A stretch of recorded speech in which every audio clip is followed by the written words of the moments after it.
Kakma Putri sumambung adicara angka 3 atur pangandikan utawi sambutan saking penjempun Bapak Lurah Ngadisanan Bapak Suparni merangkap Ketua Panitia. Wekdal katur kunjuk penjempun Bapak Suparni nuwun.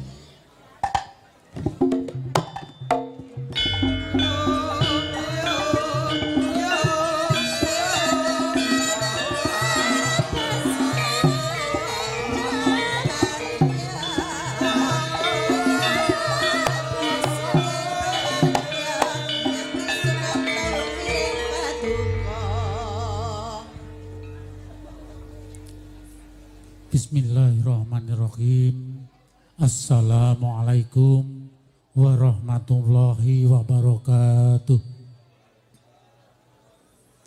Alhamdulillah wa syukurillah la qaula wa la quwata illa billah amma ba'd. Ingkang kula hormati Wakil Ketua DPRD Kabupaten Ponorogo Bapak Pamuji SPD, ingkang kula hormati Bapak Camat Sambit nggih menika Bapak Bobi Andi Karoli SSTPS MI, ingkang kula hormati ugi Kapolsek Sambit nggih menika Bapak AKP Moh Isa Latif Eza, ugi boten kata lumpen Bapak Dan Ramil Kecamatan Sambit Bapak Kapten Hadi Eko Santoso, kadang-kadang Kepala Desa Sekecamatan Sambit ingkang kula tresnani, Lembaga Desa Ngadisanan saking BPD LPMD, Ketua RT, Ketua RW, PKK Karang Taruna ingkang kula hormati ugi boten kata lumpen saking panjenenganipun Bapak Direktur Utama PT LKM BKD Ponorogo, tokoh agama, tokoh masyarakat sedesa Ngadisanan ingkang minulya boten kata lumpen para donatur ingkang sampun keparengan nyengkuyung lumampahipun kegiatan bersih desa Ngadisanan tahun 2026 menika, ugi kadang-kadang perangkat boten kata lumpen sedaya warga desa masyarakat Ngadisanan ingkang tansah kala tresnani. Mugi katentreman, ugi karaharjan mugi tansah tumanduk dumateng kita sami. Alhamdulillah dalu menika kita taksih pinaringan kawilujengan kesarasan sehingga dalu menika saged kempal manunggal wonten ing lapangan Suradiwirya Desa Ngadisanan kanthi kawontenan wilujeng kalih saking sedaya sambikala. Dalu menika mujudaken rangkaian acara bersih desa wonten ing taun 2026 nggih menika pagelaran Ringgit Purwa Ringgit Wacucal ingkang mangke insyaallah badhe kagelar. Ugi kawedhar panjenenganipun Ki Dalang Ki Anom Dwija Kangka, ugi kasengkuyung kadang-kadang pengrawit Dwija Laras Indonesia. Mugi kemawon pagelaran dalu menika saged lumampah rancak lancar sehingga boten wonten aral satunggal menapa-menapa. Nyuwun pangapunten wonten ing dalu menika kawula kala dipun jawil kadang-kadang panitia ketawise ngeten Mbah, penontonnya pun boten betah badhe mirsani. Mila mekaten kula boten sah sambutan jeneng rangkep mawon ngaten. Dados mangke kula matur pangapunten ingkang ageng mewakili kadang-kadang panitia matur suwun sanget dumateng sedaya panitia dari Karang Taruna ugi Ibu PKK ingkang sampun siang sonten dalu anindakaken pakaryan nanyeng kuyung mrih luampahipun pagelaran wonten ing acara bersih desa Desa Ngadisanan wonten ing taun 2026 menika. Ugi ngaturaken pangapunten ingkang kathah mbok bilih anggenipun ngawontenaken kegiatan bersih desa wonten ing taun 2026 menika sajak kathah kekirangan wonten ing sedaya kemawon amargi nggih kawontenan wonten ing taun menika mboten saged ngawontenaken pagelaran utawi kegiatan-kegiatan bersih desa ingkang kados sampun-sampun. Mila mekaten mbok bilih mangke ing pangajap tahun-tahun ingkang badhe dateng sageta nindakaken kegiatan bersih desa ingkang langkung rancak langkung gumebyar utawi langkung kathah kegiatanipun. Mila mekaten sepindah malih atas nami sedaya panitia ngaturaken agunging pangapunten. Para Bapak, para Ibu undangan ugi pamirsa ingkang minulya, dalu menika inggih menika rangkaian acara pagelaran Ringgit Purwa utawi Ringgit Wacucal menika merupakan kegiatan ingkang dipun mulai tanggal 2 Kepengker menika jatosipun merupakan puncak kegiatan. Ananging puncak kegiatan badhe dipun tutup binjang dinten Minggu pagi. Dipun wontenaken kegiatan jalan sehat ugi pangapunten ruwatan dipun wontenaken binjing dinten Minggu enjing.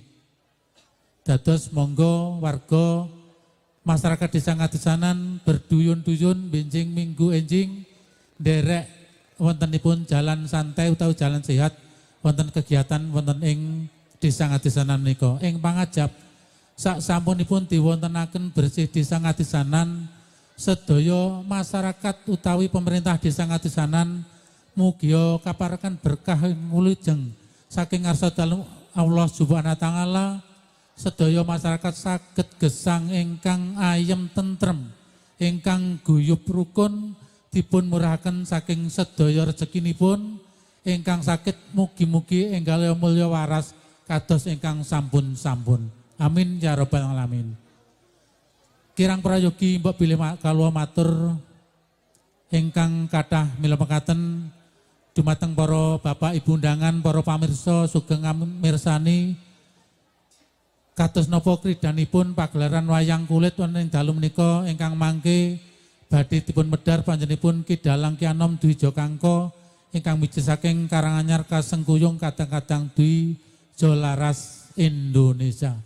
Mekaten wonten kirang nyuwun pangapunten walakiron. Assalamualaikum warahmatullahi wabarakatuh.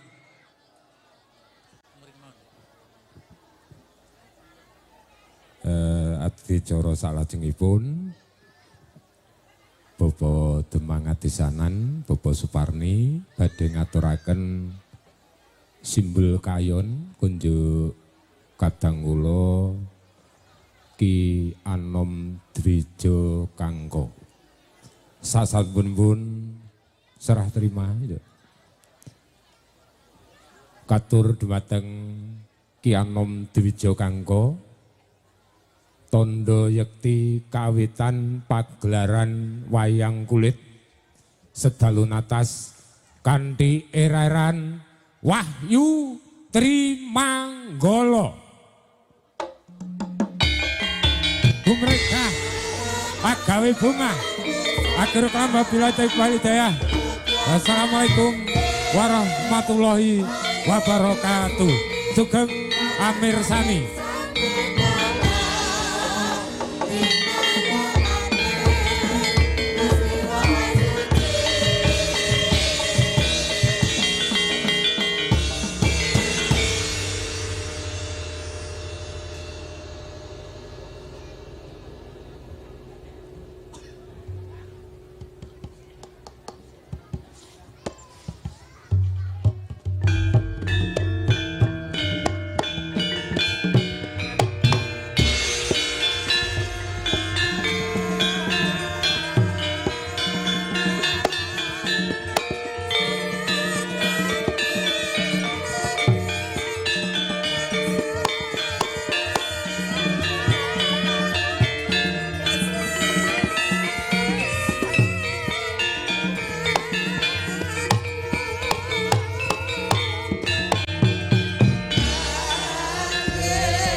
sayang saupamane iki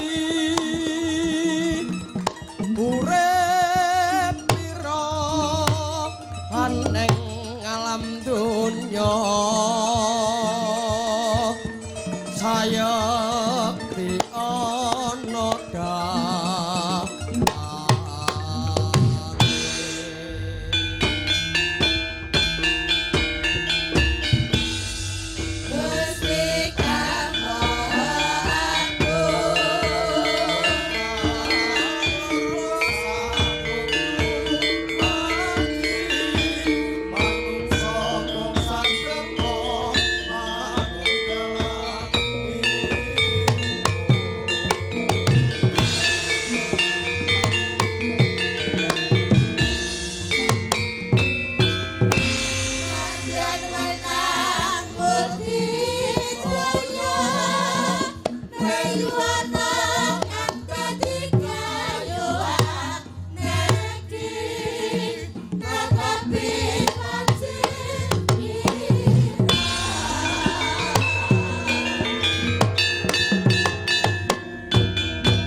sumeblak sorote Hyang Pratangga Pati sunare ginapit gunung temah temlawung sorot lembayung sumamburat nerbang socane nganggo rapuh naratas sunaring Hyang Araka tinampi siraping Paraja Ngastina marmodatan mukal kawis tinggal gilar punang sirap abet mantulaken sorote Hyang Pratangga Pati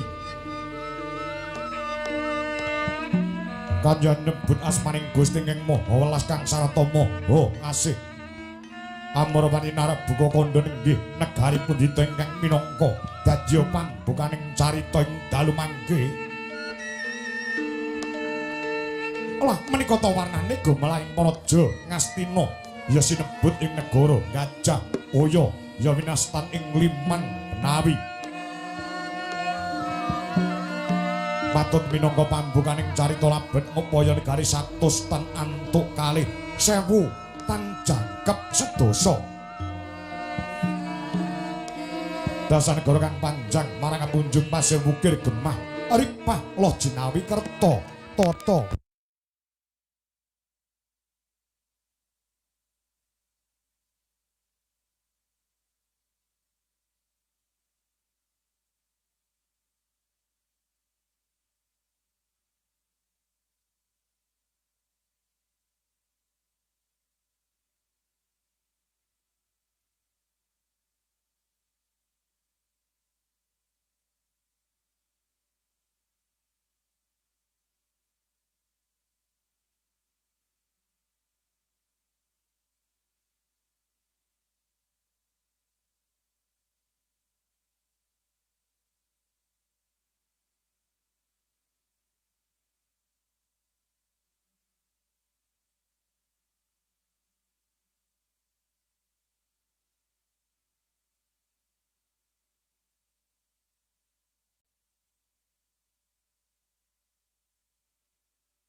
nyuwun sembah miring hulun kapara resang marabeng arak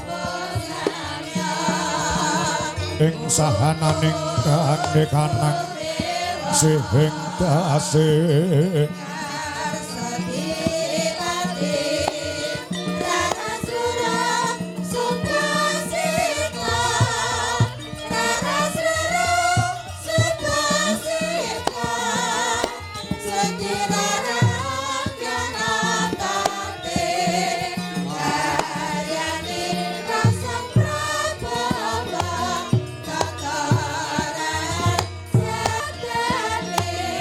Buko sawagung maksihing dolahan ing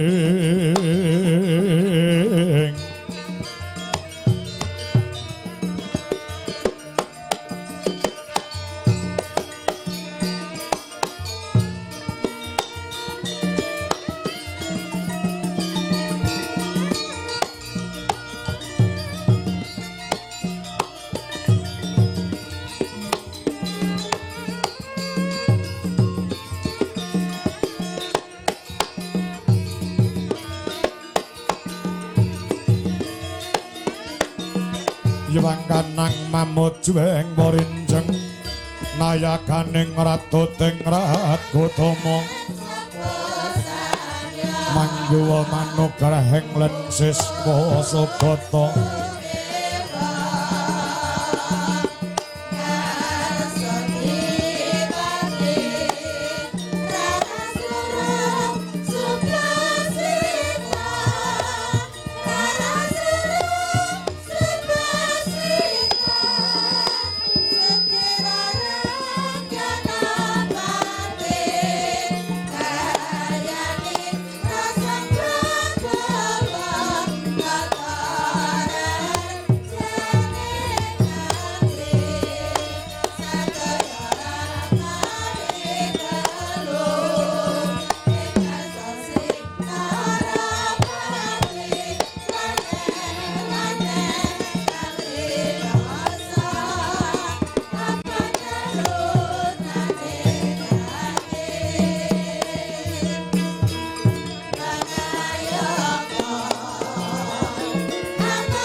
yen weruh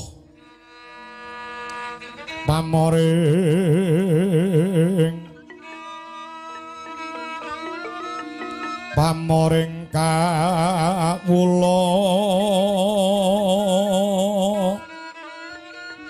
Gusti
saking dalang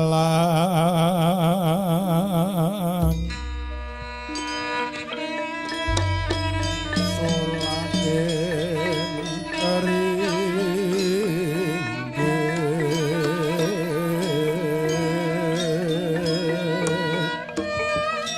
mongko panggung kang zakat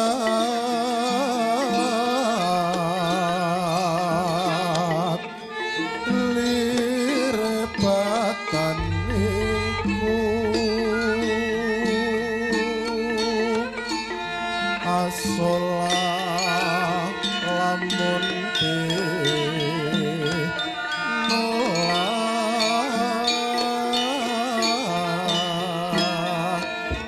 sasolae kumadap miarsoni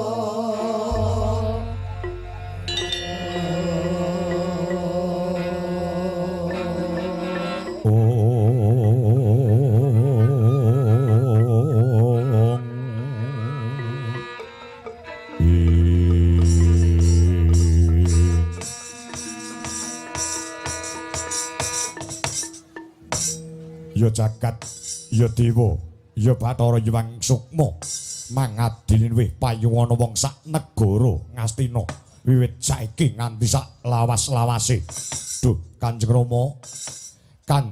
Rama mara sepuh ing negari Mandaraka kepareng sarawuh paduka Kanjeng Rama Prabu saya wonten ing Stinggil negari Ngastina ingkang putra mantu kula pun Duryudana ngaturaken pambagya harja saha pangabekti mugi kunjuk sandhap padha paduka Kanjeng Rama ing Mandaraka weladala.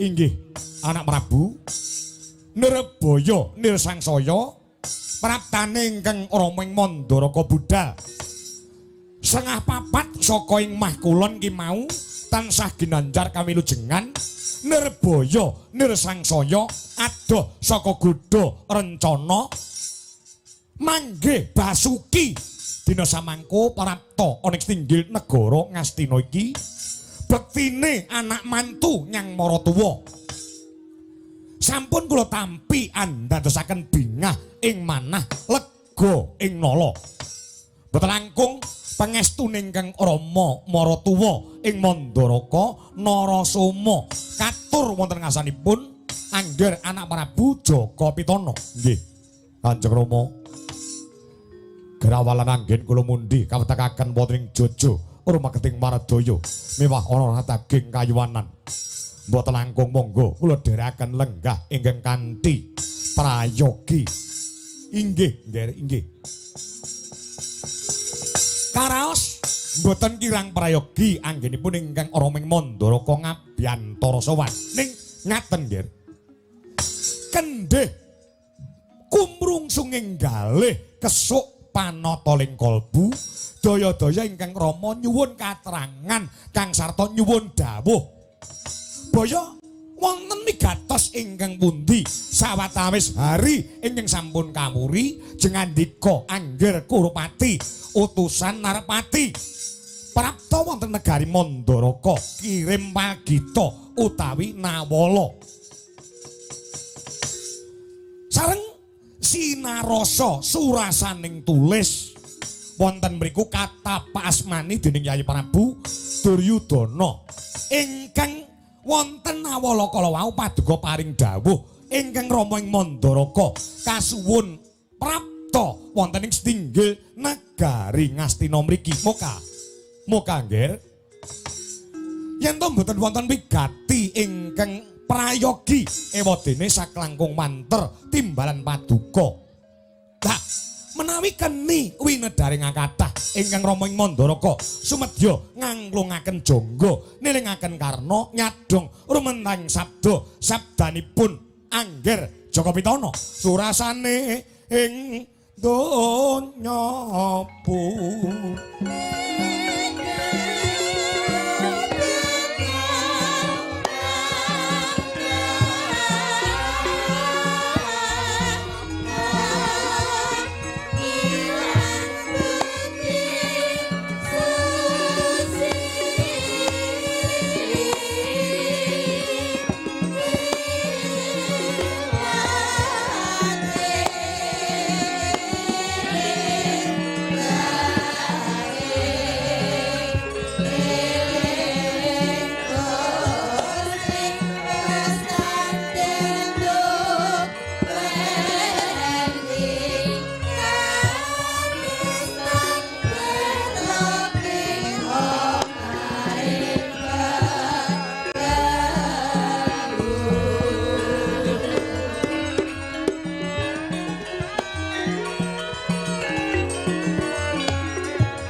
Surem-surem diwangkara kingkin remangus kang layon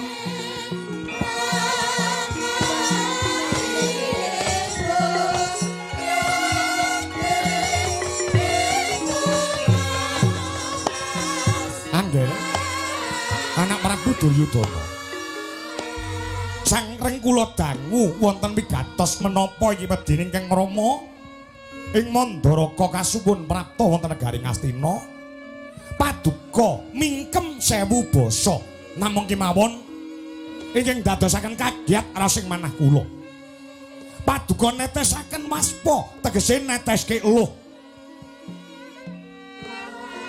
pun bapa ing Mandaraka melu keronta-ronta mila kula saged nggagapi kula saged ngraita yen to jengandika riki lenggan samangke nembe wonten gembolaning perkawis ingkang anjalari paduka nandhang Sungkawa. Nggih. Ambak-ambak kula menika nggih ratu nadyanto negara kula cilik mboten negara gedhe kadidene negari Ngastina mriki. Nalendra kuwi yen miyos siniwaka aja nganti gawe tintrim ning bisa gawe tentrem. Nggih. Paduka lenggah wonten ing dampar keprabon susah penggalihipun para nayaka namung mendel mboten saged matur mboten saged kumecap monggo to Ger paduka gendong perkawis menapa mbok menawi ora ketang klungsu-klungsu yen to bapakmu maratuwa ing Mandaraka iki iso melu udu ngudari reruwet madangke pepeteng yen to sedaya perkawis namung dipun kendelaken dinengke wae niki mengke mboten enggal paripurna mboten enggal pundhak penandhang jengandika wonten menapa Nger wonten menapa kula mang pejahi mawon kula mang pejahi mawon akhire to